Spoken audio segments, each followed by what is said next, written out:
اے بندے، ماں باپ کی نافرمانی کرنا یہ موت سے پہلے ہی موت کا اعلان ہے۔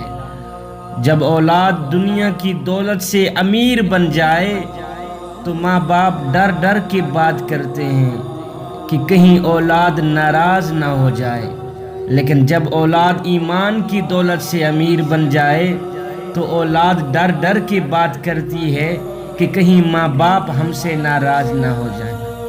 ایک مرتبہ ایک چڑیا روزی کی تلاش میں کافی سفر کرنے کے بعد واپس اپنے گھونسلے میں پہنچی تو چڑیا کے بچوں نے پوچھا، ماں تم نے بڑا سفر طے کیا، ہمیں بھی ذرا بتاؤ کہ آسمان کتنا بڑا ہے۔ ایک چڑیا تھی نا، روزی کی تلاش میں اس نے کافی لمبا سفر کیا۔ جب واپس گھونسلے میں پہنچی تو اس کے بچوں نے پوچھا، ماں تم نے بڑا سفر طے کیا ہے، ہمیں بھی ذرا بتاؤ کہ آسمان کتنا بڑا ہے۔ چڑیا نے اپنے بچوں کو اپنے پروں میں سمیٹتے ہوئے خوبصورت انداز میں جواب دیا کہ والدین کے سائے سے بڑی کوئی چیز نہیں ہوتی۔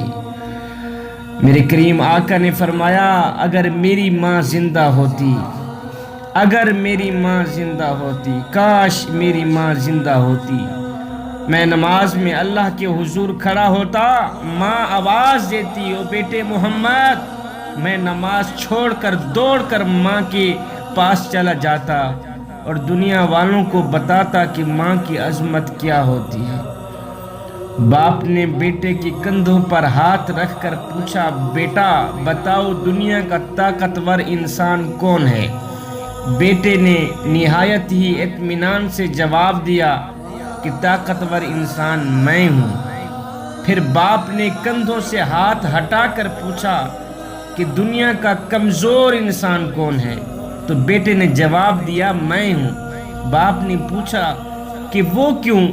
تو بیٹا بولا کہ جب آپ کا ہاتھ میرے کندھے پر تھا، ابو جی جب آپ کا ہاتھ میرے کندھے پر تھا تو میں خود کو دنیا کا طاقتور انسان سمجھتا تھا، اور جب آپ نے ہاتھ اٹھایا میرے کندھے پر تو میں دنیا کا کمزور انسان خود کو سمجھا تھا۔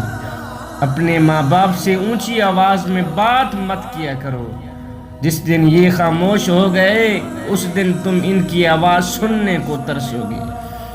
اللہ اکبر۔ شرط لگی تھی دنیا کو ایک لفظ میں لکھنے کی، لوگ کتابیں ڈھونڈتے رہے، میں نے قلم اٹھائی ماں لکھ دیا۔ اے بندے، جب روٹیاں 4 ہوں، کھانے والے 5 ہوں، تب صرف ماں ہی کہتی ہے، بیٹا مجھے بھوک نہیں۔